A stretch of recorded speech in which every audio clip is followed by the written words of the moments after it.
فكرهتموه آمنا بالله صدق الله العلي العظيم.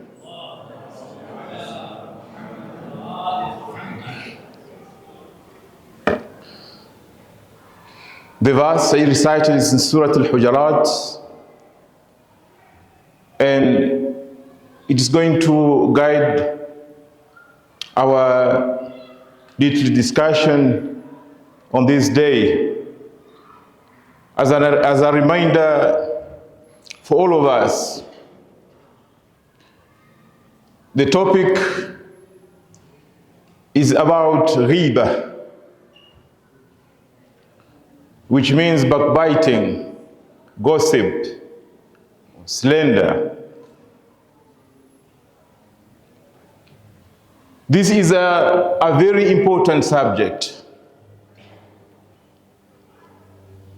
and we must pay attention to it carefully, because it has a great effect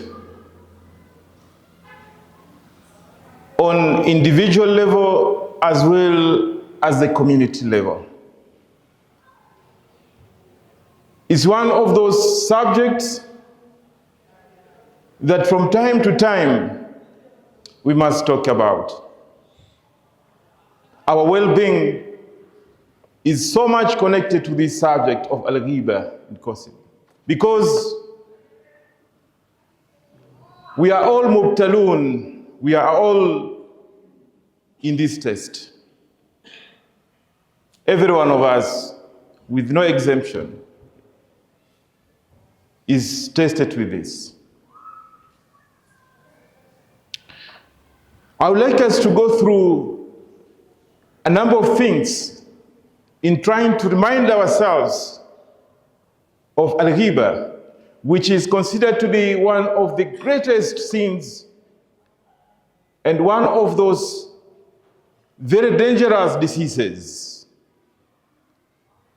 So what is al-ghiba in the first place? Ghiba means to mention a certain defect of your mu'min brother that is hidden and he dislikes it being mentioned. That's the ghiba. Rasulullah sallallahu alayhi wa alihi wa sallam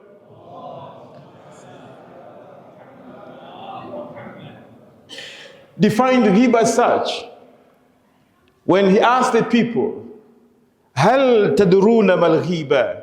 Do you understand what is al-ghiba? فَقَالُوا اللَّهُ وَرَسُولُهُ أَعْلَمُ. Allah and His Messenger know better. قال ذكرك أخاك بما يكره is mentioning your brother of something that he dislikes, a hidden defect in him that he dislikes. And this is about anything that is of the character of a person.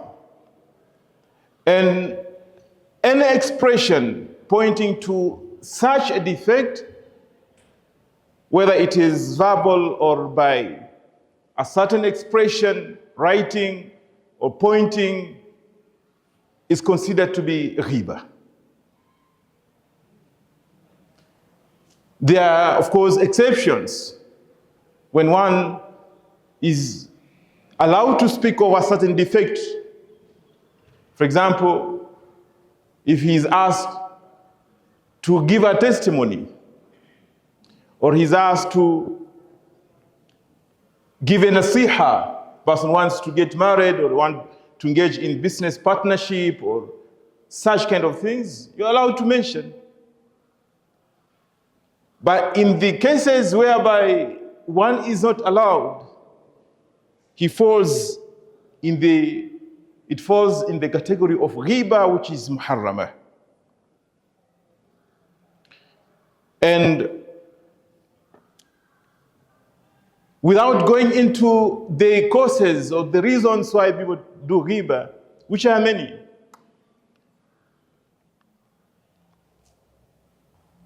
It is just enough to know that ghiba emanates from a dirty self, from a certain defection in a person. It is a disease. It emanates from hasad, from jealousy, from one being in need of taking revenge against his brother, or just disliking certain good things in a person. Defamation for any reason. There are a number of effects of ghiba that is very, very important for us to pay attention to. And there are very bad consequences. Now we're just going to mention some of them as a reminder for all of us, so that we can work hard to protect ourselves from this. Number one, al-ghibatu ta'kul al-hasanat. Ghiba eats away your good deeds. In a hadith, we are told, al-ghibatu haramun ala kulli musfa innaha la ta'kul al-hasanat kama ta'kul an-nar al-hatab. It takes away the good deeds of a person in a complete way. You are doing so many things, many good deeds. Why do you want to just waste them? Let them go away. You are praying, you are fasting, you are doing hasanat. They are taken away by ghiba. Ghiba eats the good deeds of a person in the same way fire consumes wood. When one does ghiba, he transfers the good deeds to the person he is backbiting, the person he has gossiped. Yu'ta bi ahadikum yawm al-qiyamah, when on the day of Qiyamah people are raised, one stands before Allah subhanahu wa ta'ala, وَيُدْفَعْ إِلَيْهِ كِتَابُهُ, and the book of his deeds is given to him. فَلَا يَرَى حَسَنَاتِهِ, he doesn't find in his book the good deeds that he did, and he remembers about them. فَيَقُولُ إِلَهِ هَذَا كِتَابِي فَإِنْ لَا أَرَى فِيهِ طَاعَتِي. My Lord, this is my book. I don't see in it the records of my good deeds.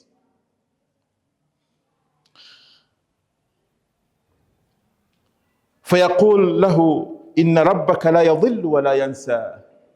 The reply is, your Lord does not forget, nor does any record, go missing with Allah subhanahu wa ta'ala. ذَهَبَ عَمَلُكَ بِاغْتِيَابِ النَّاسِ. Your deeds have gone with the backbiting of people. And someone else finds in his book deeds that he never did. Say, where did this come from? And the reply is, so and so did your ghiba, and this was transferred to your good deeds. It's now in your records. When one backbites, he gets out of the wilayat of Allah subhanahu wa ta'ala. He is out of the guardianship of Allah subhanahu wa ta'ala. Know what it means? Allahu waliyyu alladhina amanu yukhrijuhum min adh-dhulumati ila an-nur walladhina kafaru awliya'uhum at-taghut. Allah subhanahu wa ta'ala is the guardian of the believers. He takes them out of darkness into the light. And those who have disbelieved, their guardian is taghut. He takes them out of light into darkness. When one does ghiba, he's getting into darkness. He gets out of the wilayat of Allah subhanahu wa ta'ala. It said that he is sent to the wilayat of shaitan. And shaitan even doesn't accept him. So he stands on his own. Ghiba my dear elders and brothers, leads to fire hell, leads to Jahannam. Ghiba is a cause of being punished in the grave. When the Prophet ﷺ was passing by some of the graves, he felt that the occupants of the graves are being punished. The prophets have this ability to understand these things, and it's hidden from us. And then he told his companions, do you know the reason why these people are being punished? It is because فَكَانَ يَغْتَابُ النَّاسِ, he was backbiting people in his life. He subjects himself to the punishment of Allah subhanahu wa ta'ala by ghiba. Ghiba leads to one being exposed by Allah subhanahu wa ta'ala and his aib coming out. When you talk of the aib, the hidden things of other people, Allah subhanahu wa ta'ala would bring out your uyub, your defects, in a way that you could not think about, even if it's hidden. Say it in the riwayah, that even if he is hiding himself, some way Allah subhanahu wa ta'ala yafdahu, he will expose him. Because Allah subhanahu wa ta'ala is sattarul uyub. But when you follow up the aib, the defects of other people, Allah subhanahu wa ta'ala exposes you. And the riwayah speak about that. Ghiba is a cause of not having your a'mal be accepted. Your fasting, your sawm, your salat, your good deeds are rejected. Allah subhanahu wa ta'ala does not accept it. This is al-ghiba.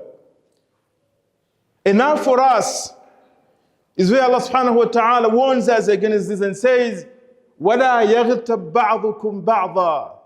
Let not some of you backbite one another. وَلَا يَغْتَبْ بَعْضُكُمْ بَعْضًا. أَيُحِبُّ أَحَدُكُمْ أَنْ يَأْكُلَ لَحْمَ أَخِيهِ مَيْتًا فَكَرِهْتُمُوهُ. Does any one of you wish to consume the flesh of his own dead brother? فَكَرِهْتُمُوهُ. You dislike it. No one would even imagine or think about it. No one. But when you do ghiba, it is like you are taking the flesh of your own dead brother. It's likened to that because the person that you speak about is defenseless, just like a mayyit. He cannot answer back, he cannot explain anything. He's helpless. You are taking from him. Fakariyat means think something that is disgusting, you dislike it.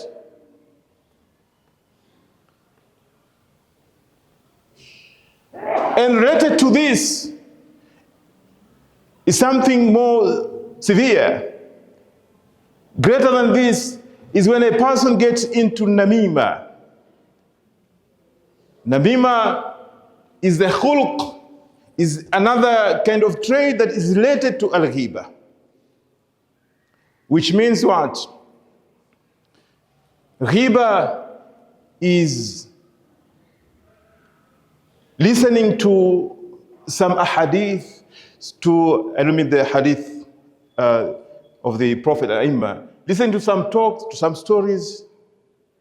You find something in it, you transfer that to another person who has a relationship with the other to cause discourse between the two, to separate between the two. So you find that people who love each other are becoming enemies because of this, causing the fitna amongst the people who love each other. When you pass certain information, so and so, I was with him, he said this and that about you. It's hurting. It's going to hurt him definitely. Is it really true? How can he speak about me like this? How can he mention this about me? And everyone takes his own way, and the two persons who are together, they become enemies. This is an-namima.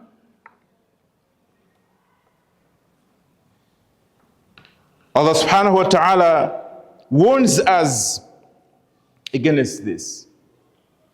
Warns us against this. وَيْلٌ لِكُلِّ هُمَزَةٍ لُمَزَةٍ. Well, adab, punishment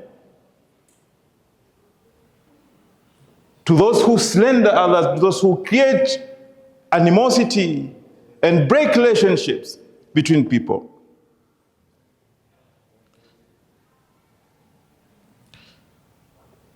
When Allah subhanahu wa ta'ala Sallu ala Muhammadin wa ali Muhammad.